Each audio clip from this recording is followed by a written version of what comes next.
Okay, so good day everyone. I'm Saudagal Datorapi and I will going to present the correcting entries in basic accounting, starting with the introduction.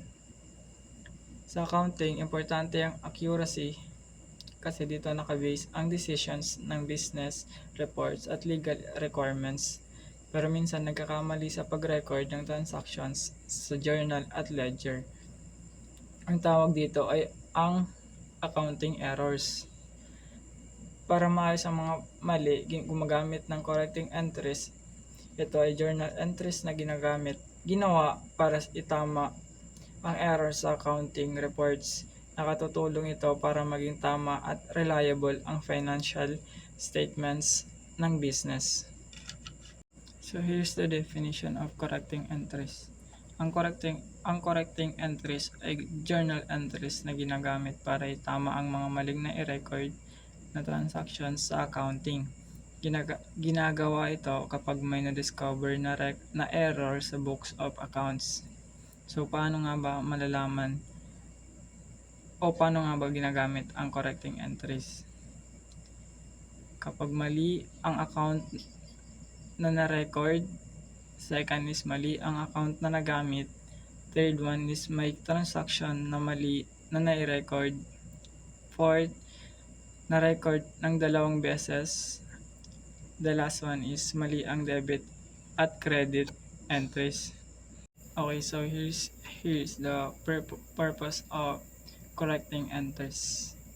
First one is to maintain accuracy.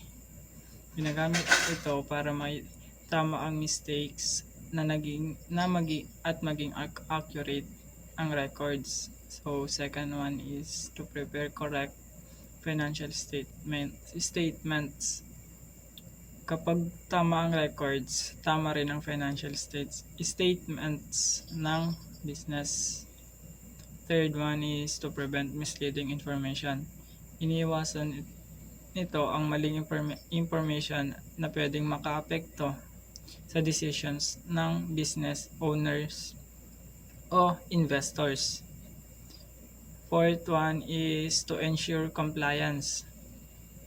Kailangan ng tamang records para sa taxations at auditing requirements. So, number 5 is to improve internal control.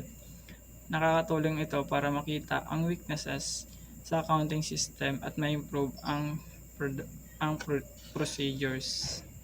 Okay, so here's the common types of accounting errors. Number 1, error of commission.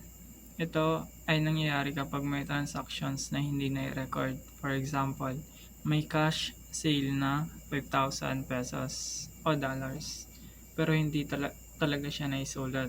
So the correction is i-record lang ang missing transactions. Number 2, record of commission. Nangyayari ito kapag tama ang amount pero maling account ang nalagyan. For example, ang bayad ni customer A ay nailagay sa account ni customer B. The correction is ililipat ang amount sa tamang account. Number 3 is the error of principal. Ito ay nangyayari kapag mali ang pag-classify ng transaction according sa account rules.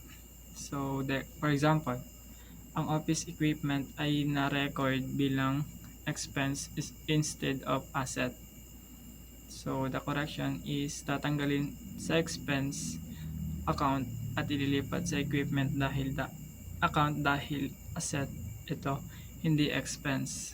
So, that would be all from me. Thank you po.